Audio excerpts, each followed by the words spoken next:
Why did the Chinese Y-20 make a trip to Europe at this times of crisis? Many people are wondering why half a dozen Chinese Y-20s flew over Europe at a time when Russia and Ukraine are at war. The Chinese Y-20 can lift up to 66 tons and transport up to 2 Type 15 tanks or 1 Type 99A tank over a distance of 7,800 kilometers. China has already deployed the Y-20 on missions to Europe. For the Russian Victory Day celebration in June 2020, the PLA deployed a Y-20 to ferry 105 PLA Honor Guard soldiers to Moscow.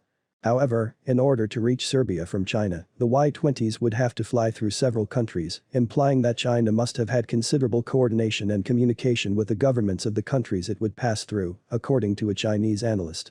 However, Chinese analysts were baffled as to why the plane flew to Serbia at a time when Russia and Ukraine are engaged in a war.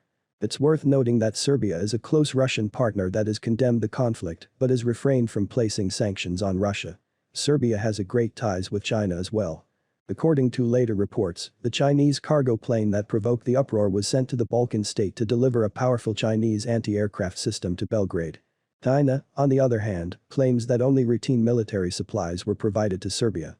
According to the Washington Post, it was a semi-secret operation that prompted fears in the West about an arms buildup in Serbia during a war that could jeopardize the fragile peace in the Balkan region.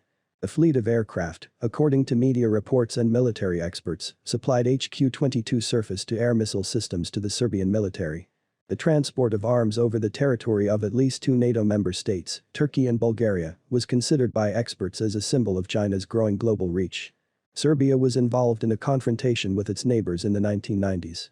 The country, which has formally requested to join the EU, has already begun to bolster its military with Russian and Chinese armaments, including aircraft, battle tanks, and other equipment. The West is concerned that equipping Serbia by Russia and China may push it to fight again, notably against Kosovo, which gained independence in 2008 with American assistance. In contrast to the rest of the world, Serbia, Russia, and China do not recognize Kosovo's independence. Serbian President Aleksandar Vučić earlier stated that NATO countries, which make up the bulk of Serbia's neighbors, had refused to allow the system's delivery planes to fly over their territory because of Russia's aggression against Ukraine. Despite these assertions, the fact that Chinese planes have eventually arrived at the Serbian airport demonstrates China's power in the region. Serbia has close ties with both China and Russia, despite the fact that it is frequently isolated by NATO members.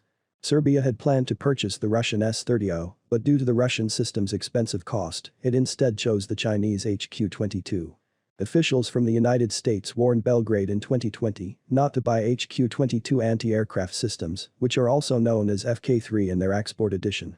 The Chinese missile system has been compared to the American Patriot and Russian S-300 surface-to-air missile systems, despite having a shorter range than the more modern S-300s.